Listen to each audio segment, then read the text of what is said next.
Hello guys, welcome to day with Roy.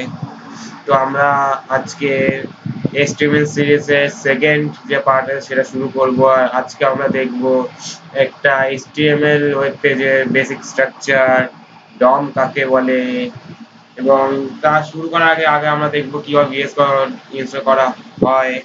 তো চলো শুরু করা যাক। তো VS কোড ইনস্টল করার জন্য সবার আগে তোমাদের যেতে হবে গুগলে গিয়ে তোমাদের সার্চ মারতে হবে হচ্ছে এটা ভিএস কোড ডাউনলোড। তারপর এখানে ক্লিক করার পর তোমরা এই লিঙ্কে চলে আসবে, এটা খুলে যাবে। তারপর উইন্ডোজ এ তোমরা ক্লিক করে ডাউনলোড করে নিতে পারো। আমি এখন ডাউনলোড করছি না কারণ তোমার অলরেডি ডাউনলোড আছে। তখন আমি এটাকে কেটে দিচ্ছি। ভিএস কোড খোলার পর তোমার কিছুটা মানে আমি তো এখানে পিএইচপি ওখানে প্র্যাকটিস করছিলাম, তোমাদের এরকম দেখাবে না, তোমাদের একটা নিউ উইন্ডো দেখাবে। তো আমি দেখিয়ে দিচ্ছি এখান থেকে তোমাকে যদি কোনো ফোল্ডার খুলতে হয় অথবা নিউ ফোল্ডার যদি বানাতেও হয় সেটাও এখানে অপশন থাকে। তো আমি ওপেন ফোল্ডার করে নিয়েছি কারণ আমি একটা ফোল্ডার বানিয়ে রেখেছি এই টিউটোরিয়ালের জন্য। তো আমি প্রথমে যাব হচ্ছে ডকুমেন্টসে গিয়ে আমি যাব হচ্ছে টিউটোরিয়াল বলে যে আমি ফোল্ডারটা বানিয়েছি সেখানে। কোথায় গেল? হ্যাঁ, এই যে পাওয়া গেছে টিউটোরিয়ালের যে বানিয়েছি আমরা ফোল্ডারটা। এটা করতে হয়েছে, ঠিক আছে, সেভ। এখন এটা খুলছে। তা তোমরা যখন খুলবে তাহলে তুমি যখন কোনো ফোল্ডার খুলবে বেস করে, তো এইভাবে তোমরা খুলতে পারবে। এখান থেকে আমরা এটাতে ক্লিক করে নতুন ফাইল বানাতে পারি, এটাতে ক্লিক করে নতুন ডাইরেক্টরি বানাতে পারি, অথবা নিউ ফোল্ডার এটার মধ্যে হতে পারে, ডাইরেক্টরি বলা হয় ফোল্ডার মধ্যে ফোল্ডার খুলিয়ে। আর নতুন একটা ফাইল বানিয়ে নিচ্ছি, এটার নাম দেবো আমরা ইন্ডেক্স ডট এইচটিএমএল। আমি আর এটা মনে রাখবে যে প্রত্যেকটা HTML যে ওয়েব পেজ বা যে কোডগুলো তোমরা লিখবে সবগুলো কিন্তু সবগুলোর ফাইল এক্সটেনশন কিন্তু ডট এইচটিএমএলই হবে। আমরা এটা ক্লিক করে নতুন ফোল্ডার বানিয়ে নিলাম। এটা হচ্ছে একটা ফ্রেশ বলতে গেলে একটা উইন্ডো খুলে গেছে আমাদের জন্য। এটা হচ্ছে VS কোডটা বলতে গেলে একটা আইডিই, যেটা তোমাদের সোর্স কোড একটা এডিটর, যেটা তোমাদের কোড এডিট করতে খুবই ভালোভাবে কাজে আসে। আর তোমার একটা এক্সটেনশন ডাউনলোড করতে হবে তোমাদের, সেটা হচ্ছে এখানে গিয়ে তোমরা এক্সটেনশন ডাউনলোড করতে পারো। যেটা হচ্ছে লাইভ সার্ভার, যেটা হচ্ছে এটা এই যে লাইভ সার্ভারের যে এই এক্সটেনশনটা আছে সেটা তোমার কম্পিউটার মধ্যে একটা লাইভ সার্ভার তৈরি করা যায়, যেটার মাধ্যমে তোমরা যে কোনো ওয়েব পেজ যেটা তোমরা লিখবে কোড সেটাকে এক্সিকিউট করে যে ওয়েব পেজটা তৈরি হবে, সেই ওয়েব পেজটাকে তোমাকে বারবার রিলোড করতে হবে না, ওটা একবারে রিলোড হয়ে থেকে যাবে। মানে বারবার গিয়ে তোমাদের বাটনে টিপতে হয়। তো একটা HTML ফাইলে প্রথমেই লেখা থাকে হচ্ছে এটা, এই যে ডক টাইপ HTML। এটা হচ্ছে VS Code এর সুবিধা, মানে তোমরা কিছুটা লিখলেই পুরোটা কোড আর নিজের থেকেই চলে আসে, তোমার ট্যাব দাবালেই নিজের থেকেই পুরোটা কোড লিখে চলে আসে। আর এরপরে আমরা লিখবো হচ্ছে HTML। এটা হচ্ছে একটা বেসিক স্ট্রাকচার বলতে গেলে।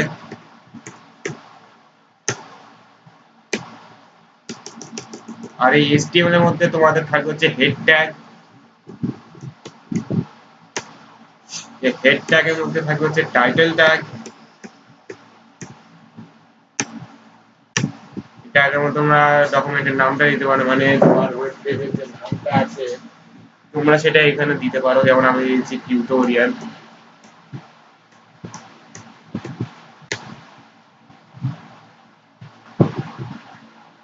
এবার এখানে তোমরা অ্যাড করবে হচ্ছে বডি ট্যাগ।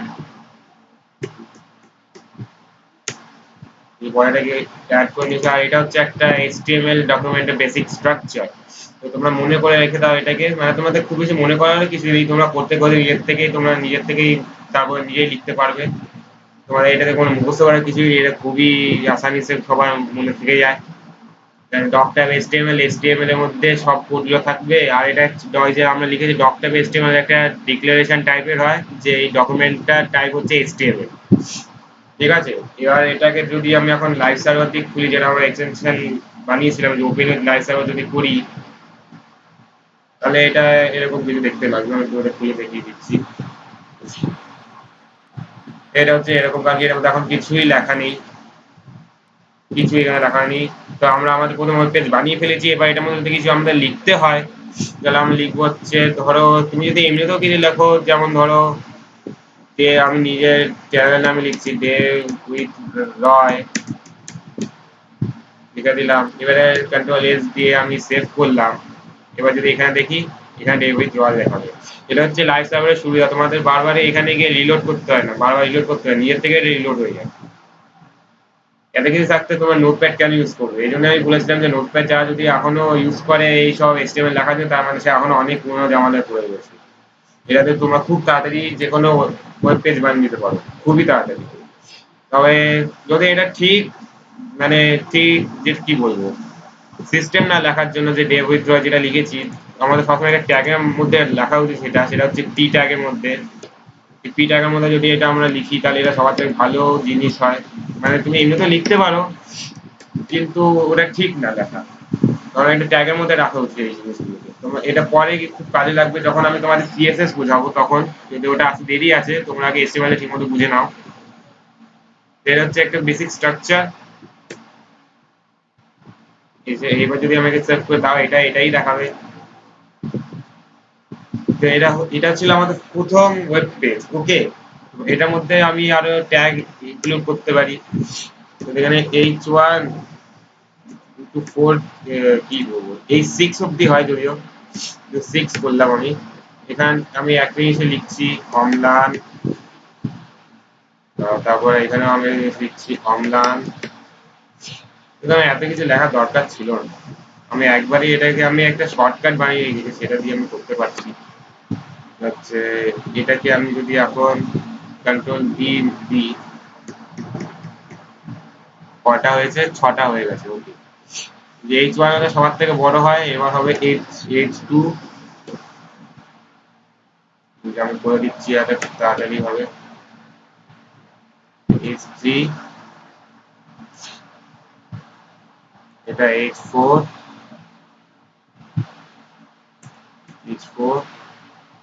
আর এগুলো কিন্তু সবগুলো ওপেন ট্যাগ। যেমন এটা H1 এ ওপেন ট্যাগ হচ্ছে, এটা হচ্ছে ক্লোজিং ট্যাগ, যেটা আমি আগের ভিডিও তোমাদের বলেছিলাম। এটা কিন্তু মনে রাখতে হবে, বেশিরভাগ HTML ট্যাগেরই একটা ক্লোজিং ট্যাগও থাকে, কয়েকটা থাকে না, সেটা আলাদা জিনিস, ওগুলো ব্যতিক্রম বলা যেতে পারে। এটা হয়ে গেল। এবার যদি আমি দেখাই তোমাদের, এই দেখো এখানে এরকম ভাবে দেখাবে, সবার থেকে বলা হচ্ছে H1, তারপরে H2, তারপরে H3, তারপরে H4, তারপরে H6, তারপরে H5, তারপরে H6। সবগুলো আস্তে আস্তে আস্তে আস্তে আস্তে ছোট, বড় থেকে ছোট দিকে গেছে। মানে সবার থেকে বড় H1 আর সবার থেকে ছোট হয় H2। H2 কি হচ্ছে H6। তো এই ছিল আজকের ভিডিও। তো আজকের ভিডিওতে তোমরা শিখতে পারলে যে প্রথম যে আমরা ওয়েব পেজ বানালাম, সেগুলো একটা ওয়েব পেজ কেমন দেখতে। আর তোমরা যে বলেছিলাম যে আমি ডম ব্যাপারে বলবো, সেই ডম হচ্ছে এই ডকুমেন্ট অবজেক্ট মডেল। এটা হচ্ছে এটা ফুল ফর্ম, আমি তোমাদের লিখে দেখাচ্ছি যে ডম এর ফুল ফর্মটা কি। আর একটা কমেন্ট বলে জিনিস হয় যে কোনো ওয়েব পেজ, এটাতে ডম বলে একটা জিনিস হয়। ডম কাকে বলে তোমাদের আমি লিখে দেখাচ্ছি। ডম হচ্ছে একটা ডকুমেন্ট অবজেক্ট মডেল।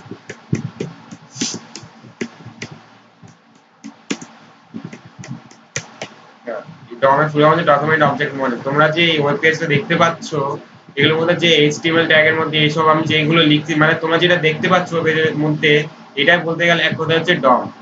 ডম ব্যাপারে যদি আরো ভালো করে তোমাদের জানতে চাও, তোমাদের কাছে গুগল আছে, তোমরা গুগলে আরো দেখতে পাবে যে আরো ভালো করে বোঝাবে। তুমি যদি আমি ইন ব্রিফ বলি, তাহলে ডম ব্যাপারে অত ডিপ ডাইভ করে লাভ নেই, কারণ ডম ব্যাপারে খুব বেশি কিছু বোঝার নেই ওটার মধ্যে। তোমরা যে ওয়েব পেজটা দেখতে পাচ্ছ এটাই কিন্তু ডম। ওকে, এই ছিল আজকের ভিডিও। যদি তোমাদের ভিডিওটা ভালো লাগে তো ভিডিওটা লাইক করো, আমার চ্যানেলটাকে সাবস্ক্রাইব করার যে এসটিএল সিরিজ আমি শুরু করেছি, সেটা তোমরা যদি ফলো অ্যালং করতে যাও তো বেল আইকনটাও টার্ন অন করে দাও। তো আমার দেখা হচ্ছে তোমাদের সাথে নেক্সট ভিডিওতে। ততক্ষণের জন্য বাই।